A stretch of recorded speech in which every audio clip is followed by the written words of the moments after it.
Hello, Gen Genies. It's me, Julie. And Rich. Before we get started today, we want to let you in on some exciting news. We have launched our new Patreon page for the podcast. Woohoo! We are super excited about this new chapter for CutOff Jeans. So, Patreon is a website where listeners like you can pledge a small monthly amount. We're talking only $5 or $10, guys, to support the podcast and help defray the costs of bringing you the show each week. To be clear, CutOff Jeans will continue to be absolutely free.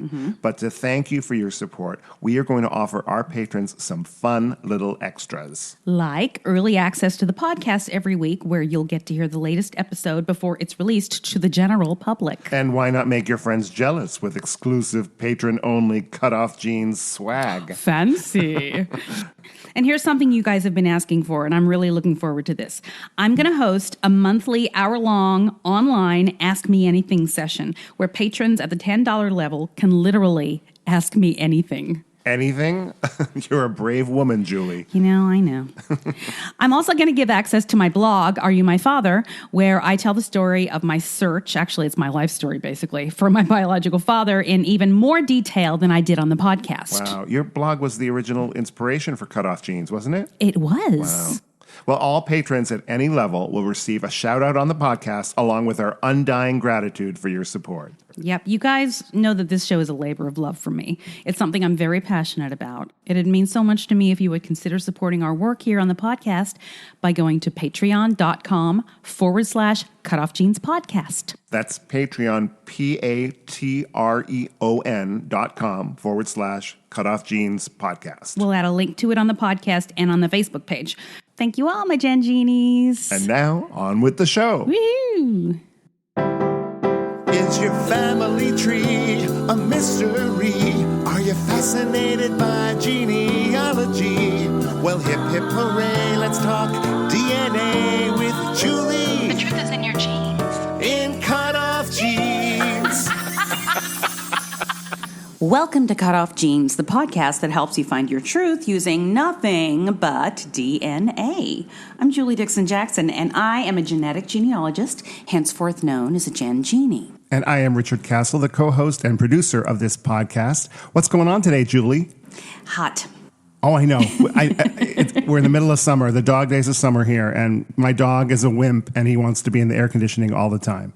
I have this portable air conditioner in my living room. Brooklyn comes in and just lays in front of it. Buddy likes to go in and out, so I have to leave the screen door open so he can go in and out. No. Oh, yeah. And he goes outside, he gets really hot, and then he comes back in, but then he kind of puts his head over the threshold so that he can kind of still sniff what's outside.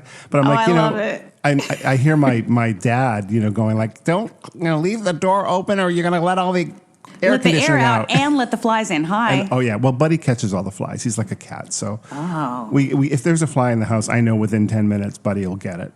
Wow, that's amazing. Yeah, and he will not stop until he finds it. He Really? He runs back and forth to the windows, and he jumps higher than I've ever seen a dog jump before and catches these things with his mouth. That's incredible. Yeah. Yeah. If he was had opposable thumbs, he could take over the world. It's amazing what that one different little thing could do.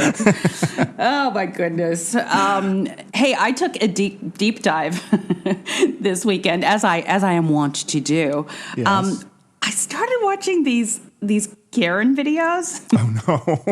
Just one after the other, just because they're just so outrageous. And I can't, it's like a train wreck. I can't look away. And apologies to anybody named Karen if you don't like it being called Karen. I mean, that sucks, but I think it's kind of funny. But I don't know how that caught on, but yeah, I get it. If I was named Karen, I'd be very upset. It just seems to fit. I know. Yeah. I have a lot of Karen friends who aren't Karens, but they're Karens. Right. This one that does these videos, and she looks like she's maybe 20 years old, and she's very animated, this young lady, and likes to comment on each one, and And then there was this one, you're going to crack up. It's this woman in like a Barnes and Noble or something. There are still Barnes and Nobles? Well, it might be a little old. Okay. There are, though, actually. Bookstore is a Barnes and Noble. But she's concerned that they don't have books by this particular writer. And she starts talking about who hasn't read the Misery series?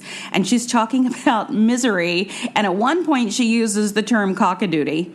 And she's freaking out that nobody has heard of Paul, whatever his name is, Paul. So she is doing a bit. Okay. Oh, yeah. I was going to say that's the fictional writer in the Misery book. Yes. And she's doing a bit. She's basically playing the Kathy Bates role. She can't believe that nobody knows the Misery series and I realized that the girl that's hosting this thing thinks that she's serious.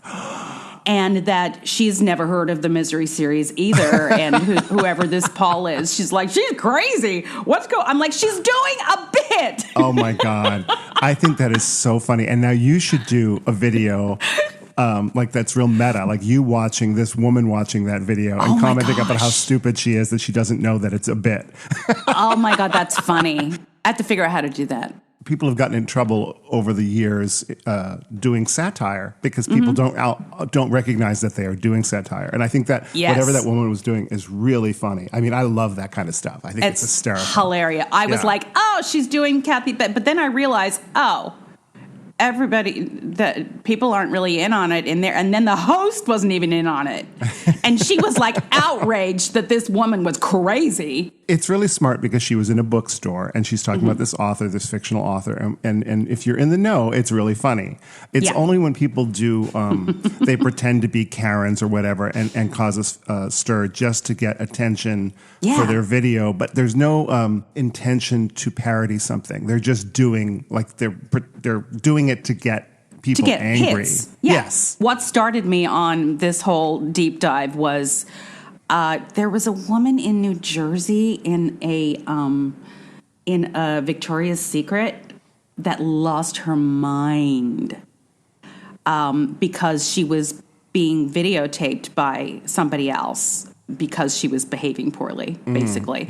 And then she started freaking out because she was being videotaped and her mind was like, oh my God, this is going to be the internet. I'm going to lose my job, blah, blah, blah. Exactly. So she literally lost her mind. At one point, she pretended to faint. And she laid there for a good 30 seconds and nobody did anything. Oh, boy. Yeah. It was, oh gosh, what a phenomenon. What a weird time we live in, man. It really is a weird time. Shall we talk about what we're here for? What are we here for? Oh, DNA. Oh, DNA stuff. If you recall on our last episode, when we last spoke, I was talking about the Magdalene laundries. Oh, yeah. I watched the Magdalene Sisters, which is a 2002 Irish film starring Anne-Marie Duff and Geraldine McEwen. So good. So brutal. So the movie Philomena is apparently she was in one of those places in the Magdalene laundries. And she was there with this child until he was a toddler. And she was still there after. So I don't know if they kept her prisoner there or what. But that was, they were very prevalent. What were the rules? Like, how long could they keep you there against your will? Well, they were like prisons, essentially. Yeah. And your family would just commit you there. If you, spoiler alert, but what happened, actually, it was shocking. The Anne-Marie Duff character was, it started out with her being at a family wedding, and a cousin was flirting with her, and they went off to be alone, and he raped her. And then she went to and told everybody at the wedding, and by the end of the wedding, they decided that she was crazy and she needed to be committed, or she had seduced him or something to where she asked for it. And so then she was sent away to this Magdalene laundry for years. Oh, no. Oh, my God. She didn't get out until her brother came and rescued her like 5 years later. You know, we've talked about this in that, it's the patriarchy and the women are always not believed and they're the ones who are victimized in terms of like, oh, well, we have to do something about that wayward woman. Yeah.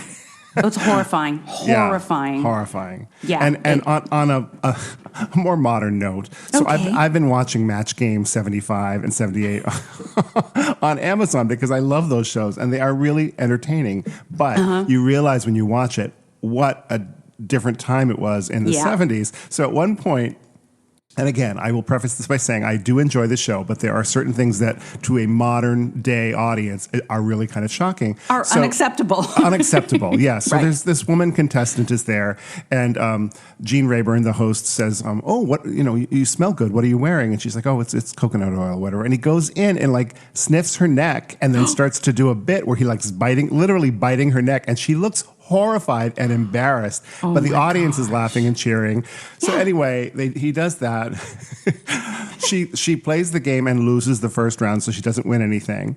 And then as he's saying goodbye to her, the little set starts turning around. She starts to disappear. He goes, "Oh, wait a minute." And he makes them turn the set back around so he can go and get one more sniff, and then he bites her neck again and sends her away. So basically, her parting gift was humiliation and therapy.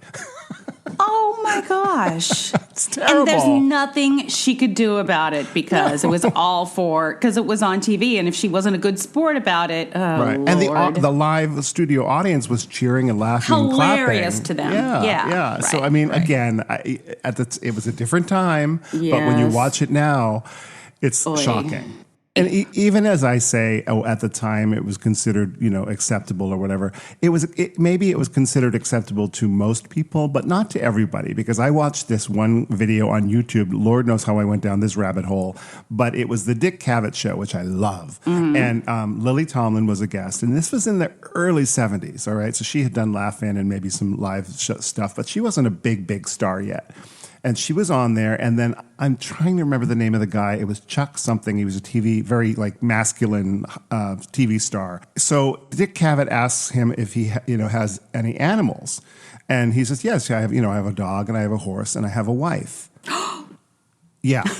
What did Lily do? Lily Tomlin, who was a noted feminist, said, "Your wife," and she stood up and said, "Well, I can't be here." And she stood up and walked off the set, and they thought she was doing a bit. And they were like calling back to her like backstage, Lily, and she didn't come back because she was truly pissed, and rightfully so. It was It was so offensive, right? Yeah, and people probably thought she was crazy. Exactly. Yeah. On episode 55 of the big podcast. 55? You're going way back. The episode was called "Womb for More," by the way. We talked about Leonardo da Vinci's hair and how they were attempting to obtain DNA from it. Do you remember that? This is vaguely familiar. Yes, sounds vaguely familiar. Well, so thank you, Sydney Schumann-Levesque, for pointing this out to me. There was a press release this week about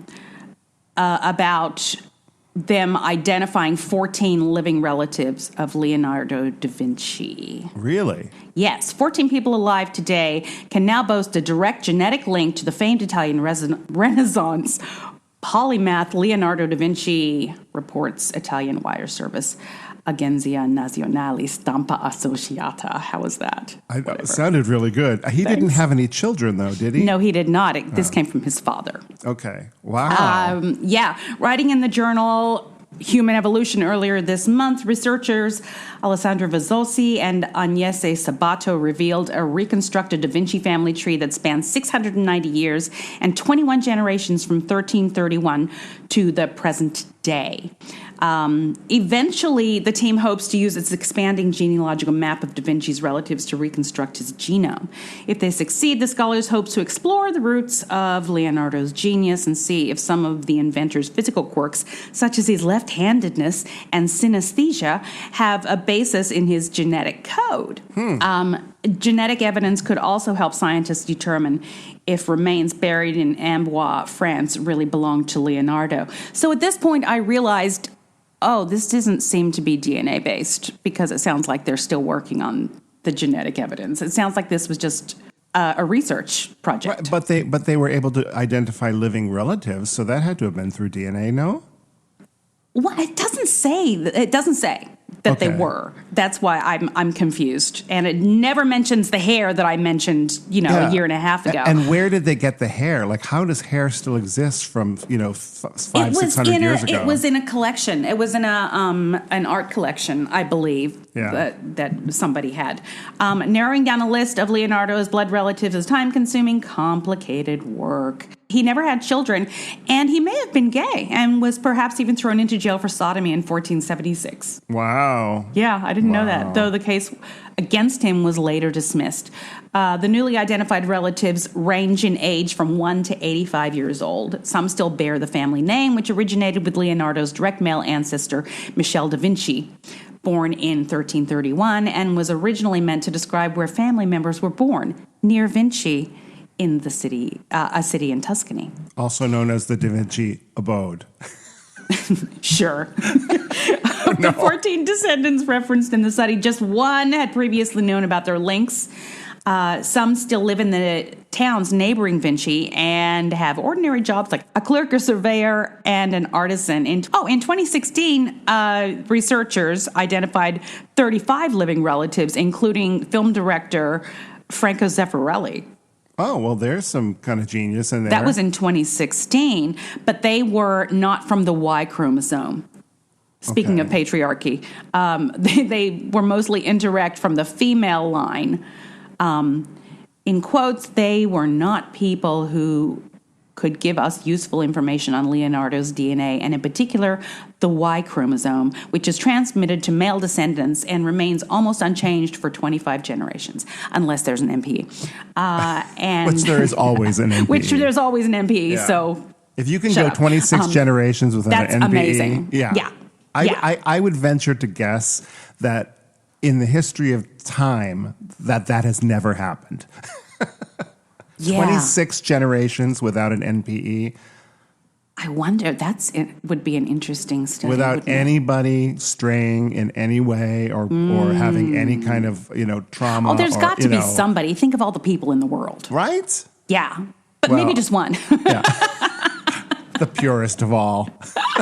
So because this didn't really talk about DNA, they keep talking about they can get more information to evaluate if the remains in his grave, his known grave, are really his.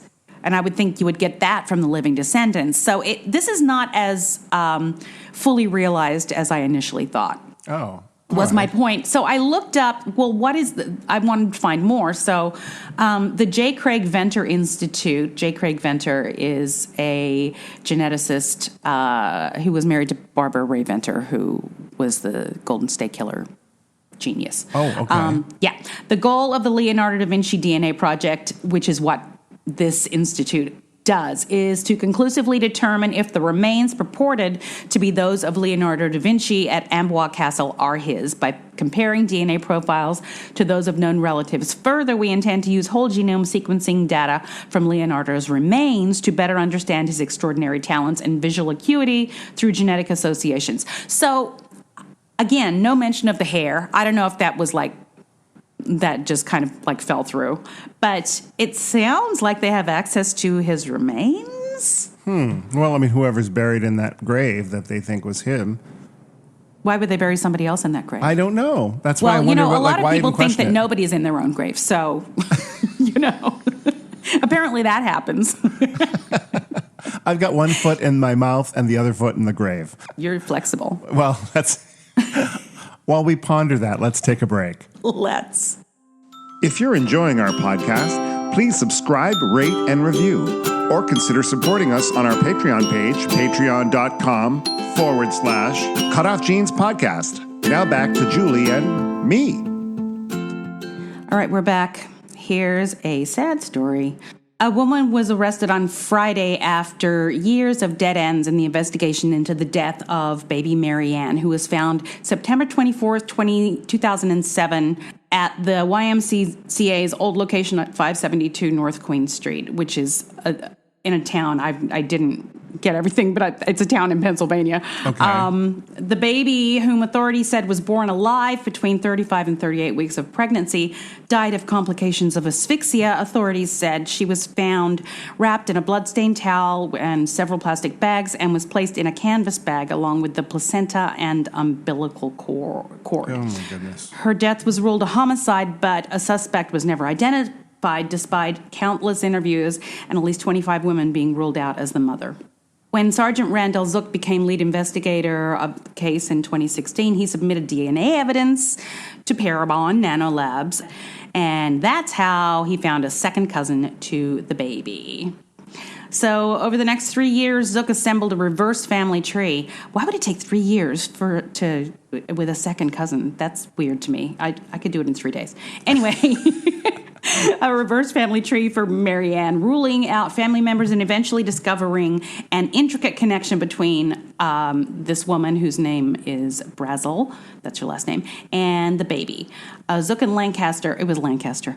Police, Jessica Higgins, interviewed Brazel Thursday at her home in Valparaiso, Indiana, where she admitted to giving birth to Marianne at her former home. So her name is Tara Brazel. She was known as Tara Indracosset in 2007.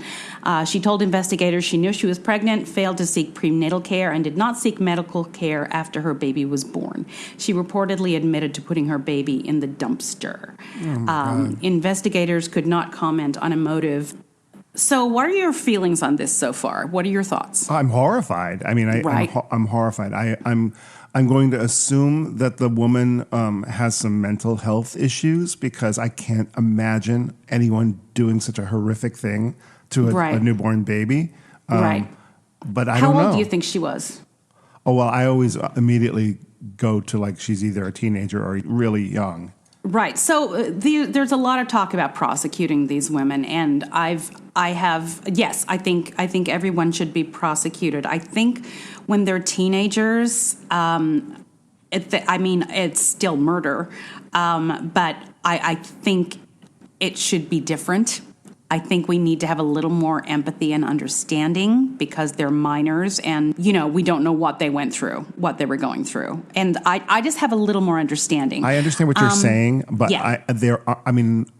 How long ago did this happen? It happened in 2007. Now, the reason I asked you that was because I just assumed she was probably 14 or 15. But the rules, aren't there laws now? I don't believe there were back then, but there are laws about being able to give up your child. You could walk into a police station or whatever, you've always been hospital. able to do that. It just got publicized later. You've always been able to do that.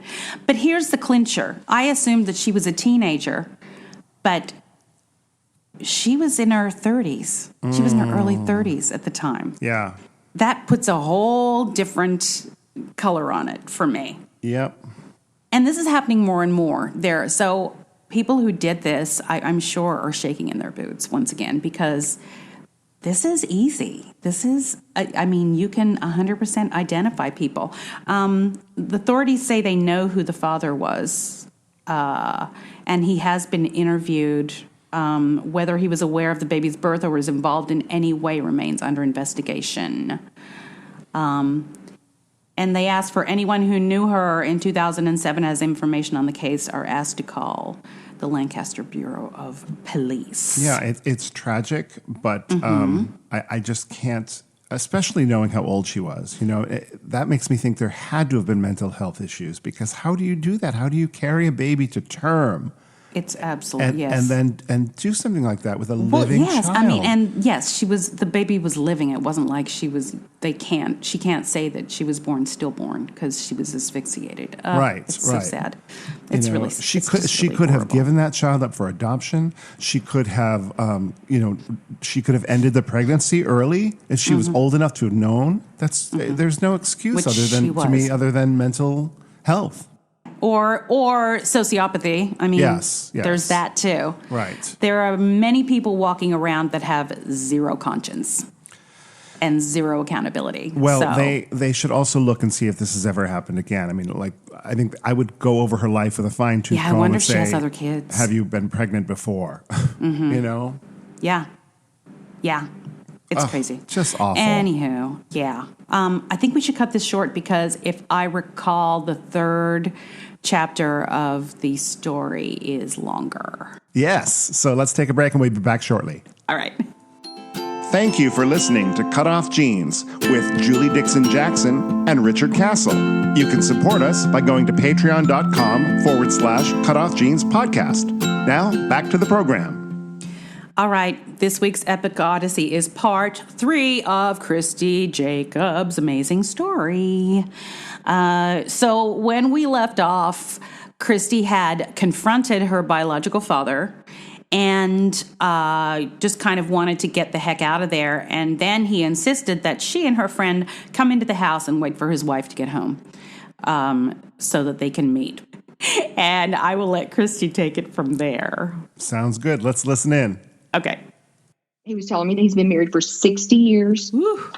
They had just celebrated their 60th anniversary the day before. And I was like, wow, well, happy anniversary. How do you like this one? This present, right? And I said, well, where is your wife here? And he said, no, she's at the beauty parlor, but she should be coming home pretty quick. And I said, well, we're going to leave.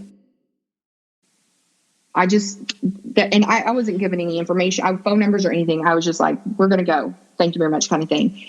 And he was like, no, I'd really like you to come inside and meet her. Really? Exactly. I'm like, what? I was like, I don't think that's appropriate.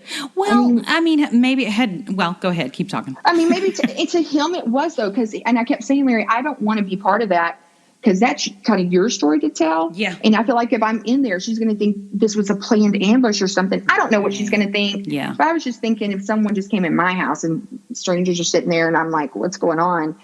And so I told my best friend, I was like, look, because she had went and sat in the car for a little bit. I said, he wants us to come inside and wait for his wife to come home. And she was like, really? Let's do it. And I was like, man, I'm not feeling good about this at all. So we go in and he's just like so happy. And he's showing us pictures throughout the house. And like, it is just family reunion day kind of thing. Huh. And I am just a nervous wreck at this point because I'm like, this woman's going to be here any minute. I don't know her, what's going to happen. So we're sitting in the living room. His wife walks in. She's all smiles and stuff, and she's this little old lady. And she goes, oh, well, we have company. My friend and I are sitting on the sofa facing her, and she keeps looking at us and looking at him back and forth. And she goes, well, Larry's not saying anything. She looks at us. She goes, well, who are y'all? Real sweet. And Larry just goes, well, that's my daughter, and it's time that you met her. And that's not the way I would have gone about it.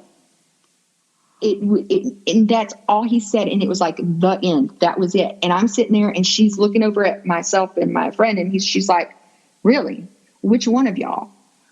And so I'm like a little kid at school and I'm raising my hand. I was like, that would be me. And she's like, really?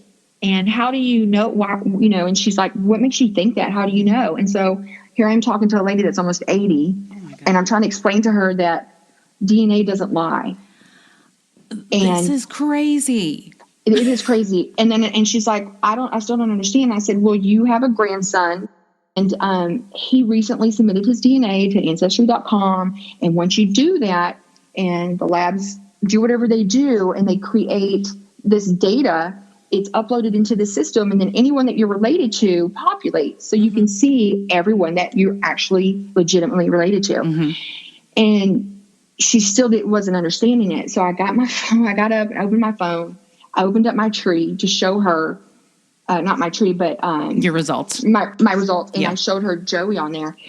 And then when I clicked his tree and she saw her name and like her family and everything, she's like, how would he have known? Some of this stuff isn't even spelled right, these people's names. And I was like, well, that doesn't really, I said, it doesn't matter. You can change any of that. What matters is that, do you see me right here? And I said, this number right here with the CM next to it, that calculates how close we are in relation to being related. And he is my half nephew. Mm-hmm. And so she was, and I can't imagine, she was just taken back. It was a lot of awkward silence. I left the room several times. Okay, so did she know? I mean, did she know that he had affairs? I don't know. See, that's what I was thinking, that if he was inviting her in, that maybe he'd told her about this phone call that he'd gotten from your mother and fessed up. Because he said when he got that phone call, she was actually in the truck with him. I forgot that part. She was actually in the truck and he didn't know how to respond. And that's when he lied to my mother saying, you have the wrong Larry. That's my cousin. And he passed away about 3 years ago. Right. And so my mother thought. Yeah, so he doesn't have a history as far as she knows of stepping out.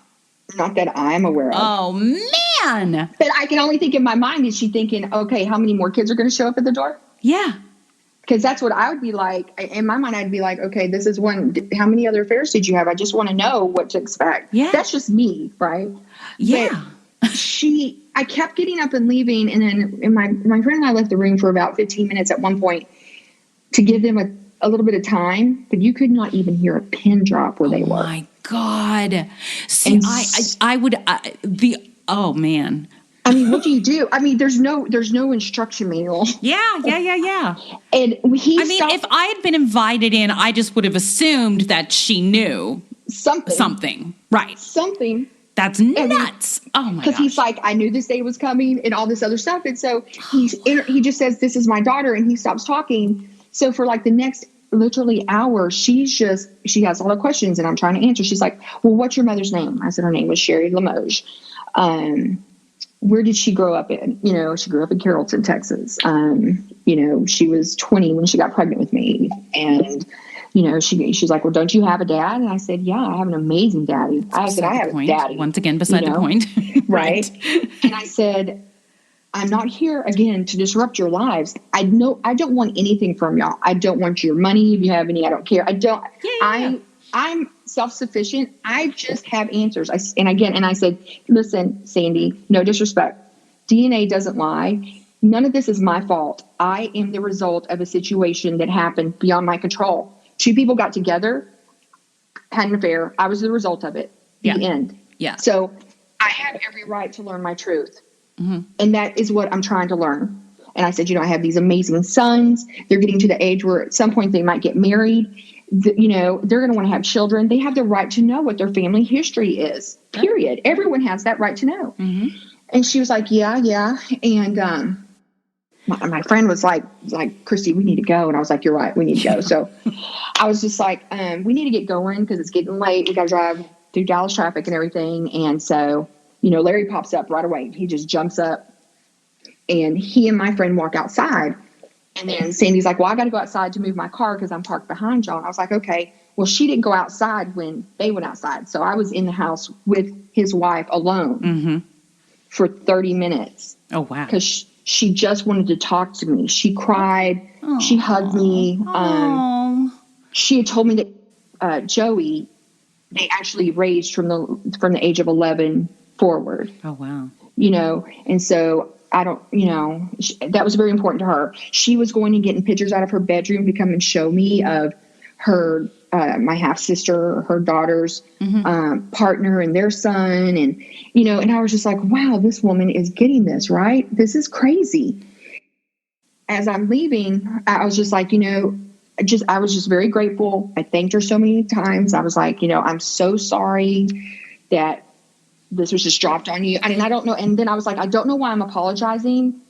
But well, yes, because you're human and you have emotions and I don't understand why he would drop it on her that way. That's so weird. I know. And she goes on to tell me that she had breast cancer. And so she's fought so hard in her life. And then this happens, and then she's, Larry and my friend came back in, and she was like, do we have your phone number or your contact information? I said, no, you don't. And then she's like, can I have it? And I was like, I guess you can, Oh my God.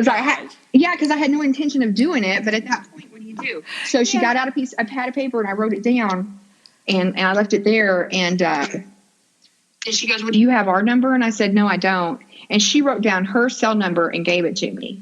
Huh. Oh, boy. And then she went to move her car, and we were all outside. So she goes and gets in the car, and Larry's standing by me like real nervous like. And now he knows when you leave, there's no buffer. It's going to hit the fan. Man. And he's like real, like scooting his feet around, real nervous. And he's got his head tilted down, and he's trying to whisper to me. Like, she's in her car. She can't hear anyways. But he's like, I gave your friend my phone number. Call me.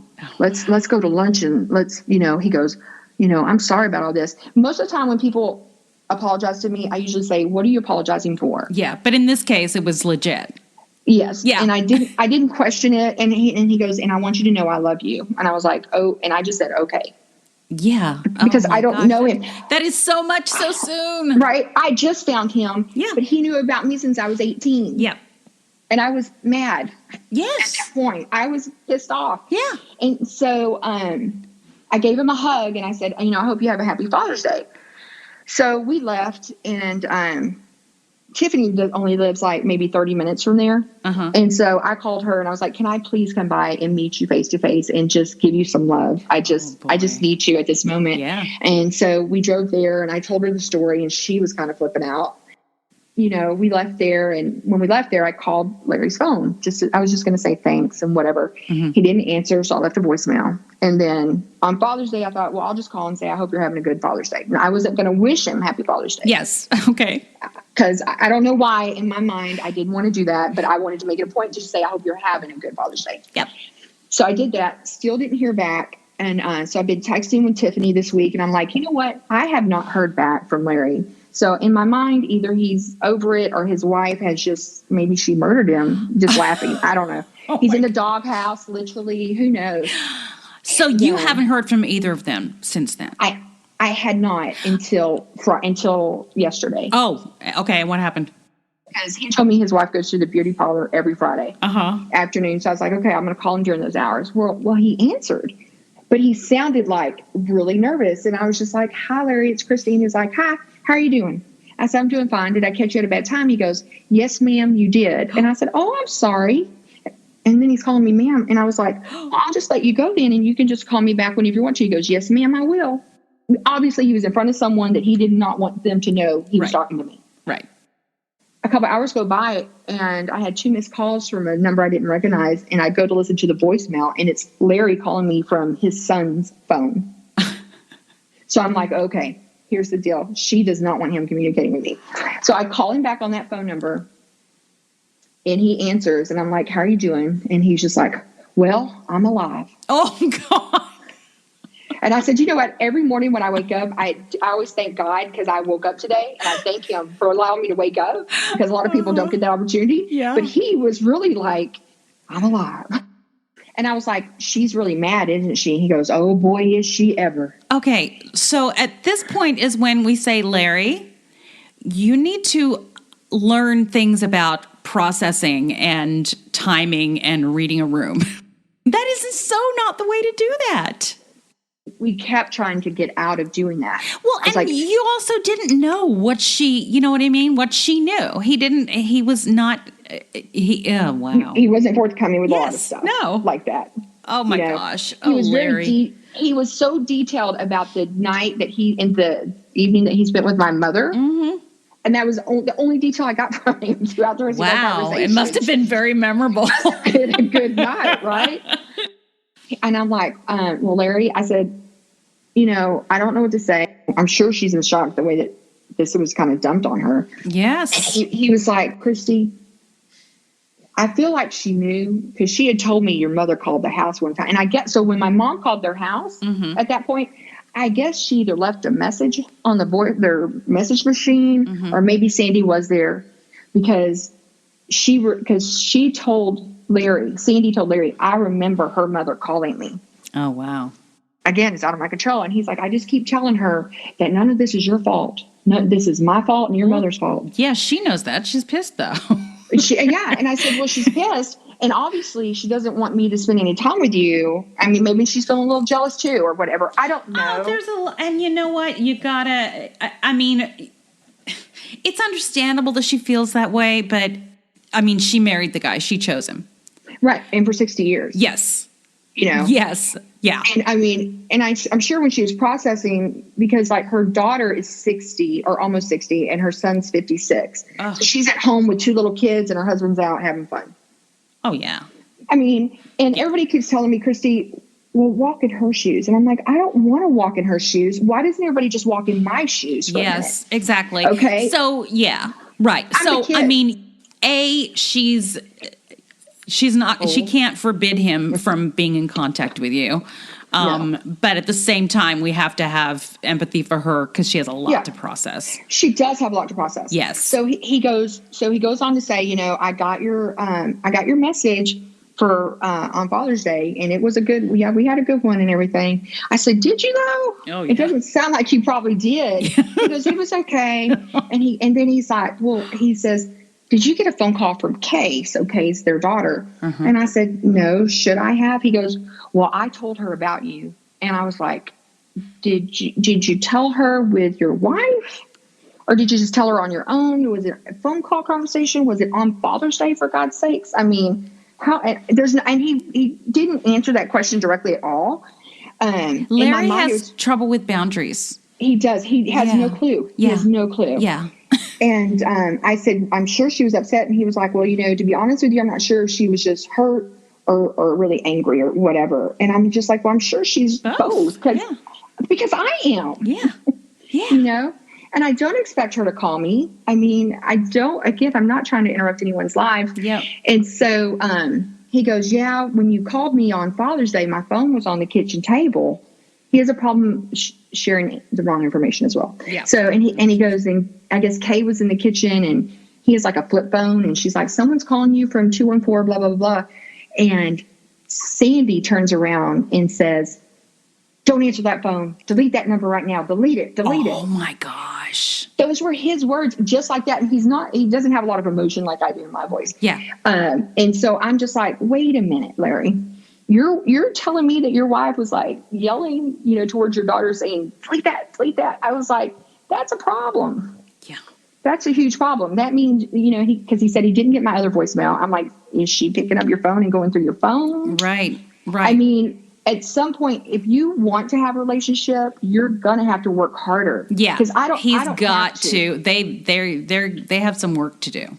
They have a lot to do. Yeah, and I'm just like, my life is good, and I have an amazing man, that raised me, and I am glad that I was able to find Larry. If he wants a relationship with me, he's going to have to earn it. And there's and it's going to have to really be built, obviously, for a while before I'll allow my children, even though my children are grown, to be part of that. Because being rejected, like I was from my maternal grandmother, I mean, I'll live with that for the rest of my life, even though she apologized for it. It's hurtful to know that someone that's supposed to love you unconditionally resented you being alive. Yeah. And I would never want my kids to walk into a room and ever feel that from anybody. Yep. And so they do know just a little bit. They know that I met him, but I have not told them any of this detail. They're both boys, right? They are boys. You know what is interesting? If they were girls, they'd be questioning you left and right. Oh, is that right? Yeah. It's very different from boys and girls and men and women, frankly. He wants to see me, but we would have to sneak around, and that sounds so just peculiar and odd. I mean, it's right. This is really new for you. I've never spoken to anybody on the podcast that is so new to this. So I would like to talk to you in about 6 months. Okay. And see what's happening then, and see how you've processed it, because you're going to go through some stuff. I'm going to be honest. It may take longer than that even. And I don't know what you're going to go through, but it's going to change. Okay. And it's going to be a constant change, and it's going to inform a lot of just your day-to-day life. It's so raw. Wow. It is so raw. I would, if you have never seen a therapist, now might be a time to do that. I'm just going to go there with you. No, absolutely. Yeah. I agree 100%. Yeah, that could help. And especially somebody that deals with situations like this. Be good to yourself and take your time, and don't make any moves until you're comfortable. I will. Is what I have to say about that. Well, thank you so much, and I look forward to listening to the rest of your podcast. I've been listening to some of them, and they've been great. Glad you like them, and thanks so much for sharing. And let's keep in touch, okay? Absolutely. I'll talk to you soon. All right. Thank you so much, Christy, for telling that amazing story. Some people are just completely or completely lack self-awareness, or don't know how to read a room. Because I'm so amazed that was, I think, my thinking with this man is that I think he just wanted to rip off the Band-Aid and get it over and done with, even though that was by no means the best way to introduce his wife to this concept of this unknown child. Oh, What a story. Thank you so much for sharing your story. Christy, Thanks, Christy. We really appreciate it. It really was great. Really a great story. Anyway, Richard, tell people about yourself. I am Richard Castle. I am a pianist and playwright, and I'm adding playwright to this now because I've been writing plays and getting them produced, so I'm very excited about that. And musical theater writer. You can find out about most of that stuff at my website, richardcastle.com, or you could follow me on Instagram or Twitter at Castle Songs. All right. You can find me on the Twitter at joolsjackson with 2 O's. Find the podcast at Twitter at CutOff Jeans Pod. We're also at CutOff Jeans Podcast, I think, on Instagram. And you can join the Facebook page, CutOff Jeans Podcast, answer a question. And if you would like to reach out to me with a question, a concern, or possibly engage my services, you can reach me at Jules Jackson, once again with 2 O's, at cutoffjeans.com. Sounds good, Julie. Now tell everybody what our motto is. The truth is in your jeans.